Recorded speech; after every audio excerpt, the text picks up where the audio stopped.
विद्यार्थ्यांनो, तुम्हाला माहीत आहे की वायुमंडल, हायड्रोस्फिअर आणि लिथोस्फिअर हे पृथ्वीचे भाग आहेत जे बायोस्फिअर बनवतात.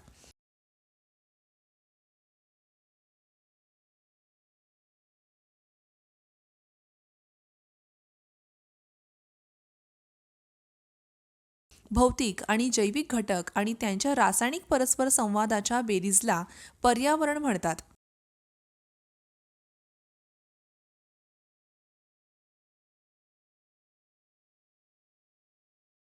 पर्यावरणातील घटक एकमेकांवर अवलंबून असतात आणि निसर्गात संतुलन राखण्यासाठी त्यांचा परस्पर प्रभाव असतो.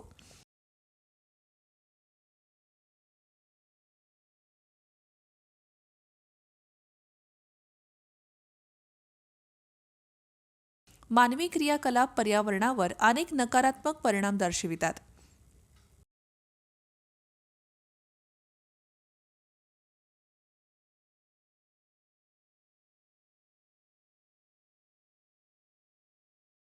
जंगले तोडल्याने वातावरणातील प्रदूषणासारखे हानिकारक बदल होतील आणि त्याचा जीव आणि जागतिक आरोग्यावर परिणाम होईल.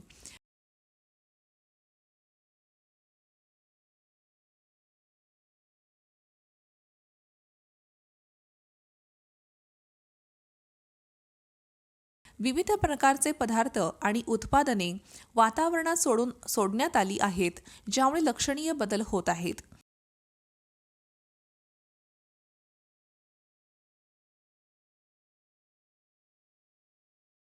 पर्यावरणाच्या भौतिक, रासायनिक आणि जैविक वैशिष्ट्यांमधील कोणत्याही अनिष्ट बदलाला प्रदूषण म्हणतात.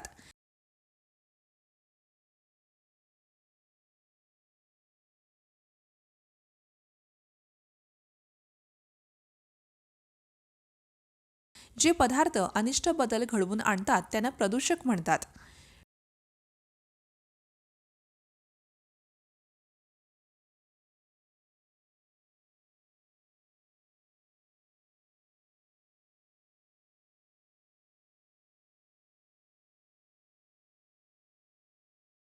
शिकण्याची उद्दिष्टे. हा धडा पूर्ण झाल्यानंतर आपण हे जाणून घेण्यास सक्षम व्हाल. प्रदूषणाचे प्रकार.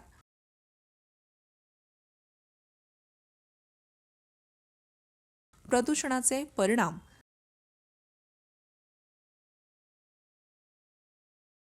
ओझोन कमी होणे,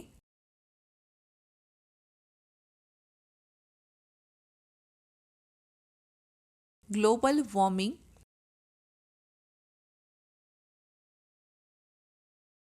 आम्ल पाऊस.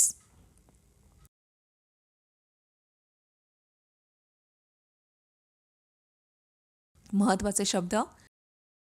प्रदूषण, प्रदूषक,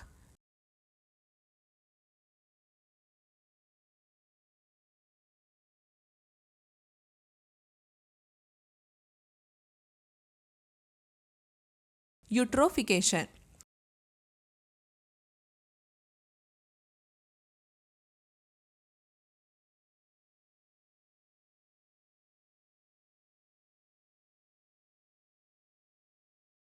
क्लोरोफ्लोरोकार्बन्स,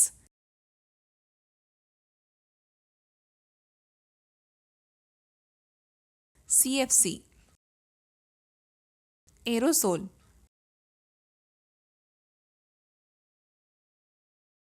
हरितगृह प्रभाव,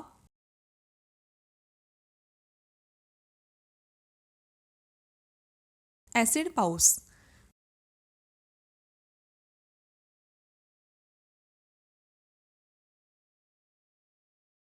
प्रदूषणाचा संकल्पना नकाशा आणि त्याचे परिणाम पाहूया.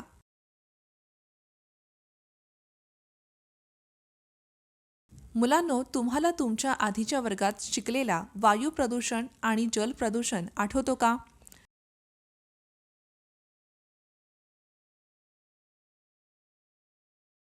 हवा आणि जल प्रदूषणाव्यतिरिक्त इतर प्रकारचे प्रदूषण देखील आहेत.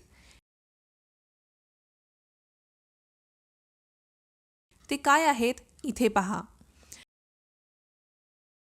इतर प्रकारच्या प्रदूषणात जमीन प्रदूषण, ध्वनी प्रदूषण आणि किरणोत्सर्गी प्रदूषण यांचा समावेश आहे.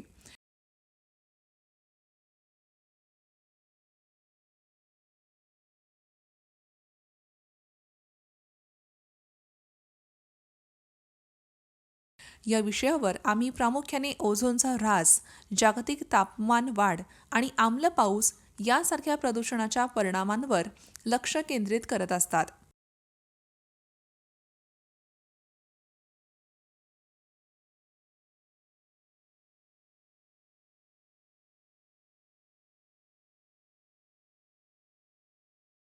त्याआधी विविध प्रकारच्या प्रदूषणाच्या काही महत्त्वाच्या पैलूंबद्दल जाणून घेऊया.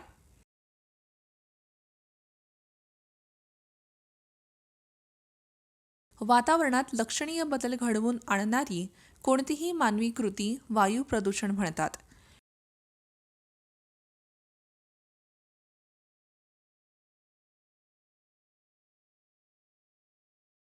कोळसा ज्वलनसारख्या क्रियांमुळे सल्फर डायऑक्साईड, कार्बन मोनॉक्साईड आणि थोड्या प्रमाणात कार्बन डायऑक्साईड तयार होतात, जे वायू प्रदूषक म्हणून काम करतात. दिलेल्या तक्त्यांमध्ये आपण सामान्य वायू प्रदूषक, त्यांचे स्रोत आणि त्यांचे परिणाम पाहूयात.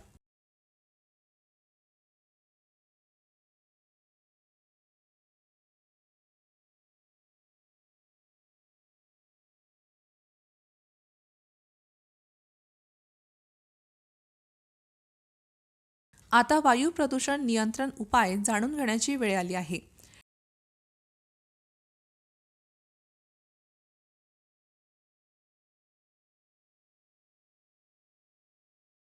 शहरांपासून दूर उद्योग स्थापन करावेत.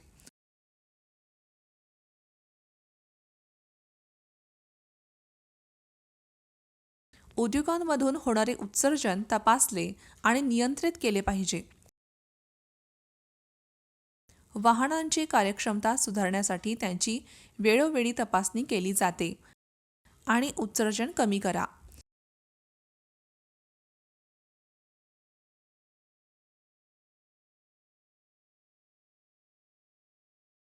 शिसे नसलेले इंधन आणि जैव इंधन वापरण्यास प्रोत्साहन दिले पाहिजे.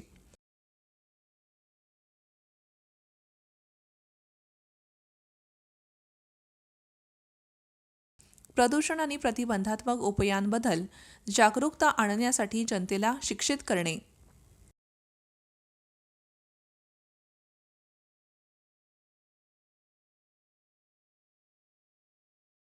जल प्रदूषण. जल प्रदूषणाचे प्रमुख स्रोत म्हणजे उद्योगांमधून बाहेर पडणारे सांडपाणी. सांडपाणी साचणे आणि शेतीमध्ये कीटकनाशके आणि खतांचा मोठ्या प्रमाणात वापर.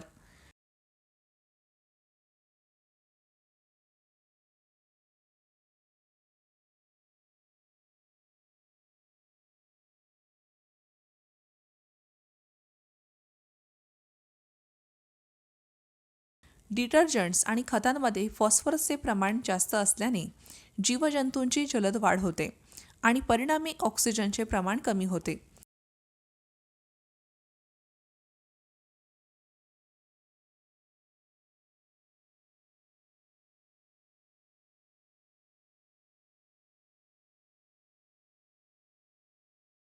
याचा परिणाम जलचर जीवांवर आणि जलीय परिसंस्थेवर होऊ शकतो आणि त्याला युट्रोफिकेशन म्हणतात.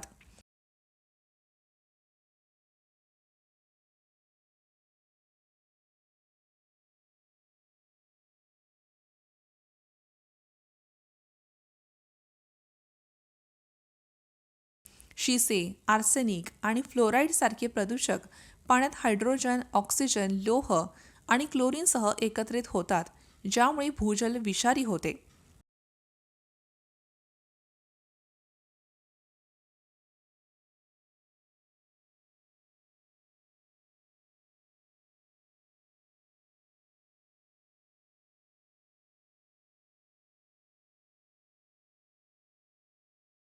जलप्रदूषण नियंत्रण. औद्योगिक सांडपाण्यावर प्रदूषके आणि विषारी रसायने काढून काढून टाकण्यासाठी प्रक्रिया करणे आवश्यक आहे.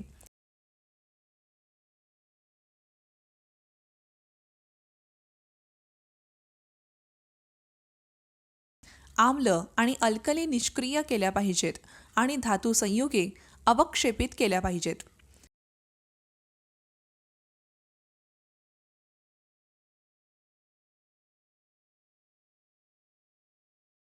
भट्टीतून येणारे सांडपाणी खोलीच्या तापमानावर थंड करून सोडण्यापूर्वी त्यावर प्रक्रिया करणे आवश्यक आहे.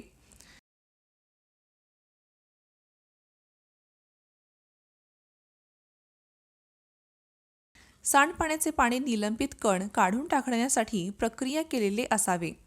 पाणी शुद्ध करण्यासाठी वायूयुक्त आणि क्लोरीनयुक्त करावे आणि ते पुन्हा वापरता येईल.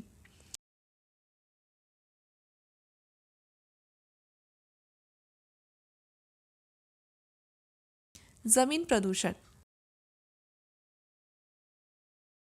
दरवर्षी अब्जावधी टन कॅन, बाटल्या आणि प्लास्टिकच्या वस्तू टाकून दिल्या जातात आणि त्यातील अगदी थोड्या प्रमाणात वस्तू पुन्हा वापरल्या जातात.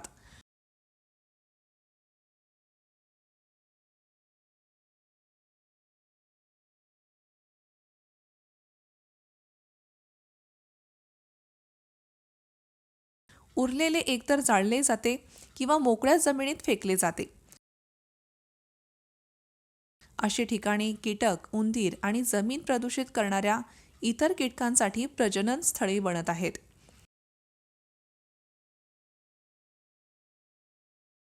शेतीतील खते आणि कीटकनाशकांच्या अवशेषांमुळेही जमीन प्रदूषण होत आहे.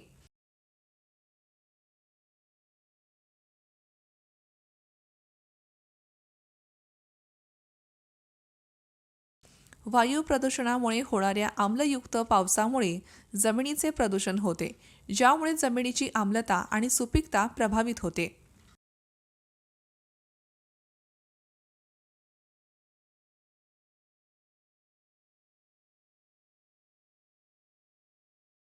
ध्वनी प्रदूषण.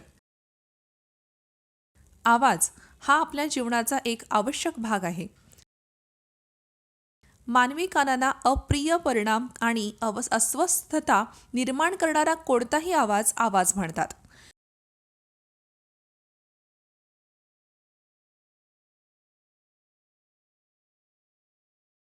100 डेसिबलपेक्षा जास्त तीव्रतेचा कोणताही आवाज मानवी कानांसाठी हानिकारक असतो. ध्वनी हा प्रदूषणाचा एक स्रोत बनला आहे, जो मानवांना आणि प्राण्यांना प्रभावित करतो.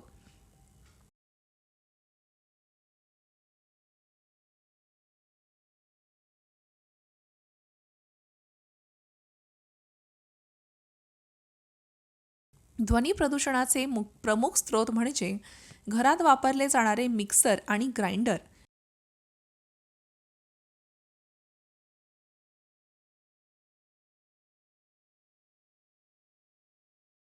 विमाने, व्यावसायिक आणि औद्योगिक यंत्रसामग्री यासारखी वाहतूक वाहने आणि सामाजिक आणि सार्वजनिक कार्यक्रमांमध्ये लावण्यात येणारे लाऊडस्पीकर यामुळे ध्वनी प्रदूषण होते.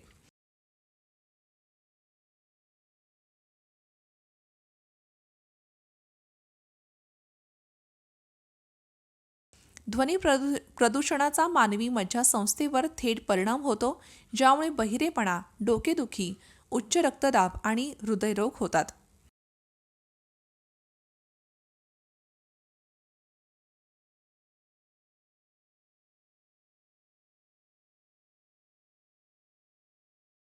किरणोत्सर्गी प्रदूषण.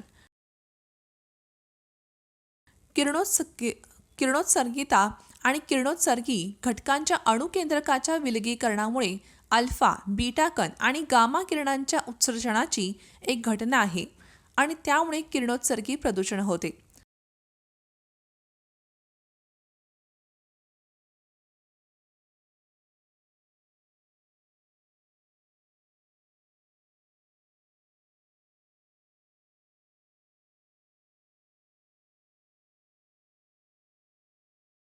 अणुऊर्जा प्रकल्प, अण्वस्त्रे, किरणोत्सर्गी समस्थानिके आणि युरेनियम आणि थोरियम सारख्या किरणोत्सर्गी पदार्थांचे खाणकाम आणि शुद्धीकरण यामुळे किरणोत्सर्गी प्रदूषण होते.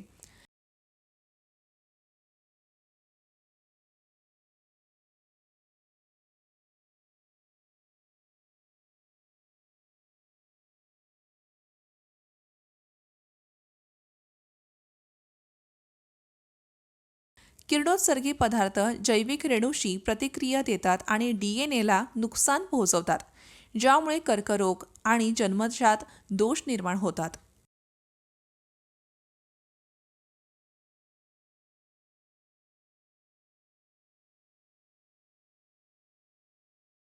ओझोन कमी होणे. ओझोन O3 रेणू ऑक्सिजनच्या 3 अणूंनी बनलेला असतात.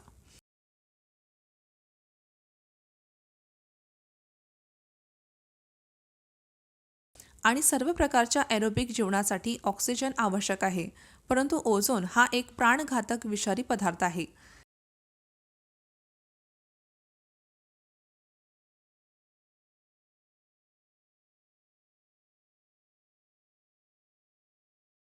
वातावरणाच्या उच्च पातळीवर ओझोन पृथ्वीच्या पृष्ठभागावर अतिनील किरणे पोहोचण्यापासून रोखण्याचे एक आवश्यक कार्य करते.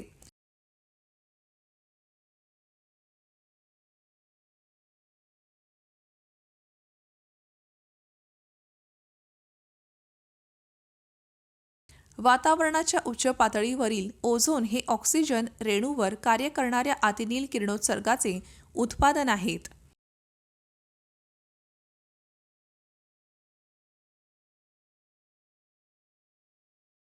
उच्च ऊर्जेचे अतिनील किरणे आण्विक ऑक्सिजनला मुक्त ऑक्सिजन O अणूमध्ये विभाजित करतात आणि आण्विक ऑक्सिजनशी एकत्रित होऊन ओझोन तयार करत असतात.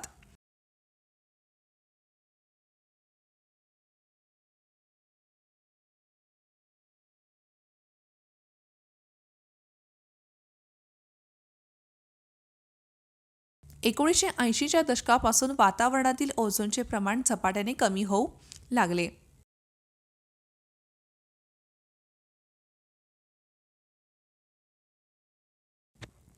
ही घट क्लोरोफ्लोरोकार्बन CFC सारख्या कृत्रिम रसायनाशी जोडली गेली आहे.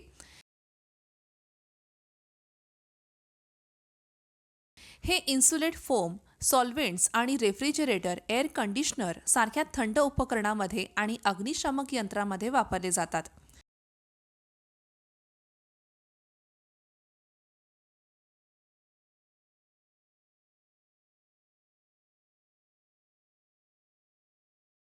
आपल्या दैनंदिन जीवनात वापरल्या जाणाऱ्या विविध प्रकारच्या फवारण्यांमध्येही CFC आढळतात, ज्याला एरोझोल म्हणतात.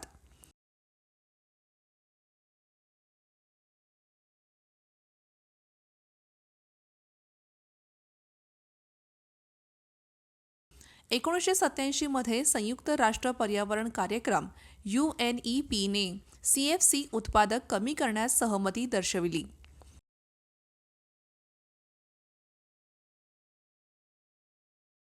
स्ट्रॅटोस्फिअरमधील अतिनील किरणे CFCs चे क्लोरीन अणूमध्ये विभाजन करतात.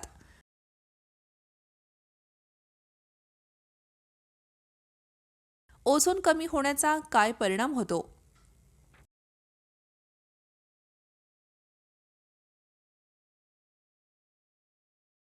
ओझोन थर पातळ झाल्यामुळे अतिनील किरणोत्सर्गाचे उच्च प्रमाण पृथ्वीवर पोहोचते.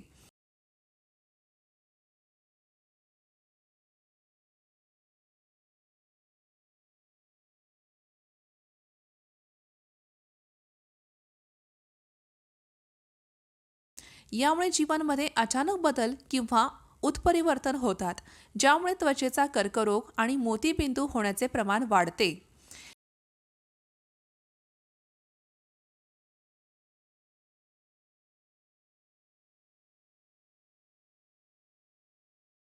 हे वनस्पती आणि प्राण्यांच्या वाढीवर आणि शारीरिक कार्यांवर परिणाम करू शकते, ज्यामुळे परिसंस्थेत गंभीर असंतुलन निर्माण होते.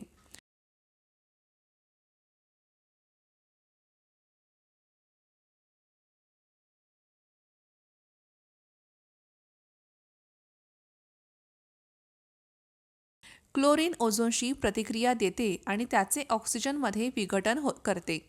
हे वातावरणावर परिणाम करते, ज्यामुळे वायूंचे नैसर्गिक संतुलन आणि कार्बन चक्र बिघडते. Global warming.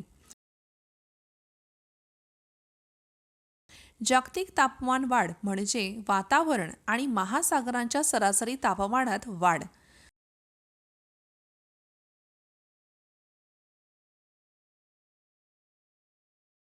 पृथ्वीचे सरासरी तापमान सुमारे 0.8 सेल्सिअसने वाढले असल्याचे म्हटले जाते.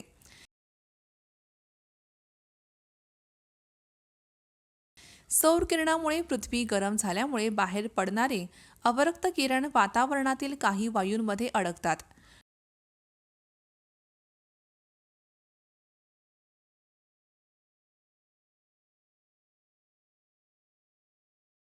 यामुळे वातावरणातील तापमानात वाढ होते आणि त्याला हरितगृह परिणाम म्हणतात.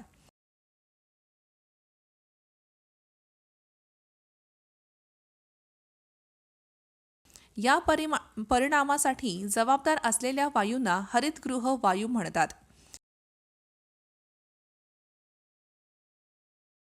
इंधन जाळणे आणि जंगले तोडणे यासारख्या मानवी कृतीमुळे जागतिक तापमान वाढ झाली आहे.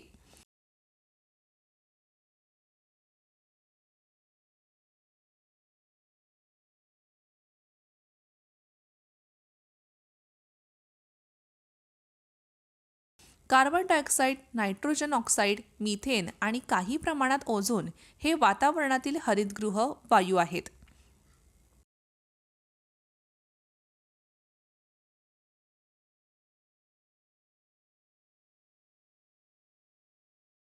जागतिक तापमान वाढीमुळे हिमनद्या वितळत आहेत आणि समुद्राच्या पातळीत वाढ झाली आहे.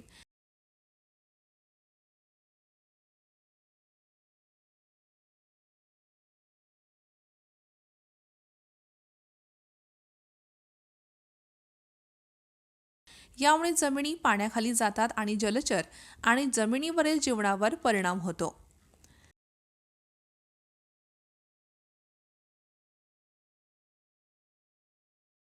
आम्ल पाऊस. तुम्हाला माहीत आहे का की सामान्य पावसाचे पाणी आम्लयुक्त असते? त्याचा pH 5.6 आहे.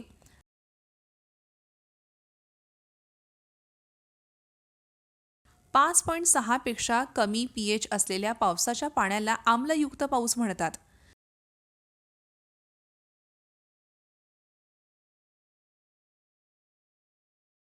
सल्फर आणि नायट्रोजनचे ऑक्साईड पाण्याच्या वाफेशी एकत्रित होतात आणि सल्फ्युरिक आम्ल आणि नायट्रिक आम्ल तयार होतात आणि पाऊस, बर्फ किंवा धुक्याच्या स्वरूपात अवक्षेपित होतात.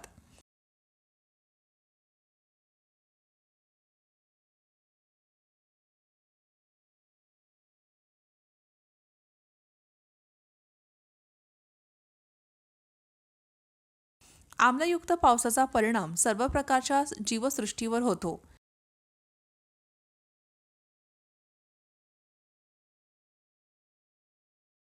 हे जलचर प्राण्यांमध्ये अंडी उत्पादनावर परिणाम करते आणि लोकसंख्या गुणोत्तर बदलते. माती आम्लयुक्त बनते आणि मातीतील पोषक तत्वे बाहेर टाकते, त्यामुळे वनस्पतींवर त्याचा परिणाम होऊ शकतो.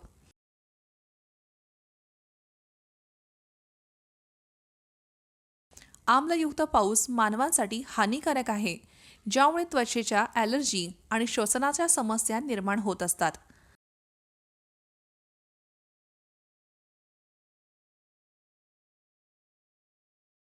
या ऑक्साईडचे मुख्य स्रोत उद्योगांमध्ये इंधनाचे ज्वलन आहे.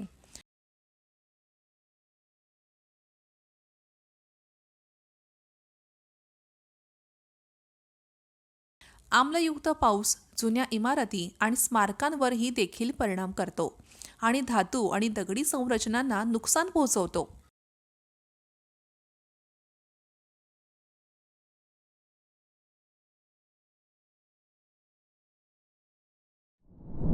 धड्याचा सारांश.